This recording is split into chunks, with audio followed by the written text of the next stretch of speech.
हल्ली आनंदी आणि समाधानी माणसं दुर्मिळ झाली आहेत. कोणाशी जरा बोलायला जा, तक्रारींचा पाढा सुरू झालाच म्हणून समजा.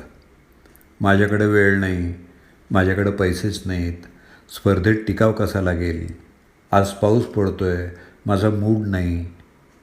आनंद लांबणीवर टाकायच्या या सगळ्या सबबी आहेत. अहो, काही गोष्टी करून आपल्यालाच आनंद मिळणार आहे, पण आपणच तो आनंद घ्यायचा टाळतोय. Isn't it strange? मोगऱ्याच्या फुलांचा गंध घ्यायला कितीचा वेळ लागतो? सूर्योदय सूर्यास्त पाहायला किती पैसे पडतात?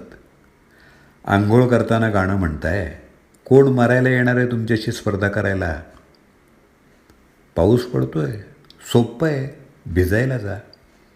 अगदी काहीही न करता गादीत लोळत राहायला तुम्हाला मूड लागतो. माणूस जन्म घेतो त्यावेळी त्याच्या हाताच्या मुठी बंद असतात, हे सगळ्यांनाच माहिती आहे. अहो, परमेश्वरानं एका हातात आनंद आणि एका हातात समाधान कोंबून पाठवलेलं असतं आपल्याला. माणूस मोठा होऊ लागतो, वाढत्या वयाबरोबर आनंद आणि समाधान कुठं कुठं सांडत जातात. आता आनंदी होण्यासाठी कोणावर तरी कशावर तरी अवलंबून राहावं लागतं. कुणाच्या येण्यावर, कुणाच्या जाण्यावर, कुणाच्या असण्यावर, कुणाच्या नसण्यावर, काहीतरी मिळाल्यावर, कोणीतरी गमावल्यावर, कुणाच्या बोलण्यावर, कुणाच्या न बोलण्यावर. खरं तर आत आनंदाचा न आटणारा झरा वाहतोय.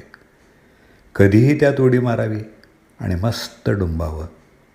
इतकं असून आपण सगळे त्या झऱ्याच्या काठावर उभे आहोत, पाण्याच्या टँकरची वाट बघत.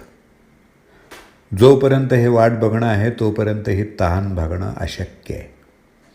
इतरांशी तुलना करत आणखी पैसे, आणखी कपडे, आणखी मोठं घर, आणखी वरची पोझिशन, आणखी टक्के,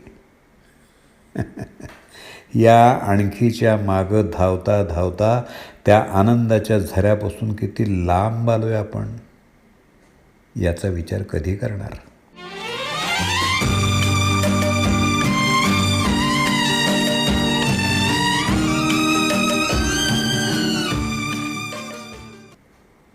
लेखक अज्ञात.